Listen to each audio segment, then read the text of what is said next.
વર્ષો પહેલા હિમાલયની તળેટીમાં એક પ્રસિદ્ધ ગુરુકુળ હતું. દૂર દૂરથી વિદ્યાર્થીઓ અહીં ભણવા આવતા હતા.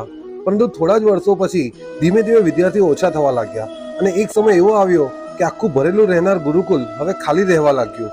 હવે માંડ થોડા વિદ્યાર્થીઓ એડમિશન લેતા હતા. બધા લોકોને ચિંતા થવા લાગી. બધા શિક્ષક અને ગુરુઓની વચ્ચે ઝઘડા થવા લાગ્યા. લગભગ ગુરુકુળને બંધ થવાની નોબત આવી ગઈ. એક દિવસ ગુરુકુળના મુખ્ય ગુરુએ બધાને ભેગા કરીને પોતાની ચિંતા વ્યક્ત કરી. બધા લોકોએ ઘણો વિચાર કર્યો કે હવે શું કરવું.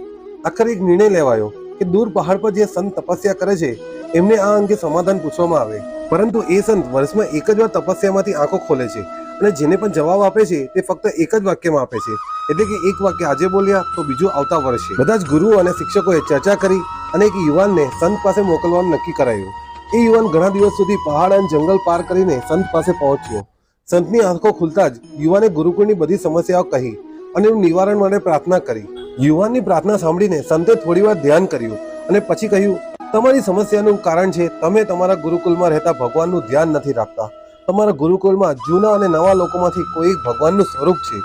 આટલું બોલીને સંત ફરી તપસ્યામાં લીન થઈ ગયા. હવે ભગવાન કોણ છે એનો જવાબ તો આવતા વર્ષે મળતે. યુવાને ગુરુકુળમાં પાછા ફરીને સમગ્ર વાત વર્ણવી. કોઈ જવાબ નહીં મળતા બધા લોકો નિરાશ થયા. પરંતુ બીજા દિવસે ચમત્કાર થયો.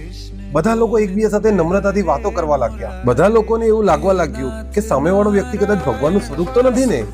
એ ડર સાથે ચોકીદાર, રસોઈયો, સફાઈ કામદાર જેવા બધા લોકો નમ્રતાથી વાત કરવા લાગ્યા. આખા ગુરુકુળમાં બધાના મનમાંથી દ્વેષ અને બીજા નીચા બતાવવાની ભાવના ગાયબ જ થઈ ગઈ અને થોડા જ સમયમાં વિદ્યાર્થીઓની સંખ્યા પણ વધવા લાગી અને ગુરુકુળ પહેલાથી પણ વધુ સારું ચાલવા લાગ્યું. તો નમ્રતા રાખવાથી આવું થઈ શકતું હોય તો આપણે નમ્રતા રાખીએ તો શું નહીં કરી શકીએ. આવી જ વાર્તાઓ સાંભળવા લાઈક અને સબસ્ક્રાઇબ કરો મને એટલે કે સ્ટોરી ટેલર તુષારને.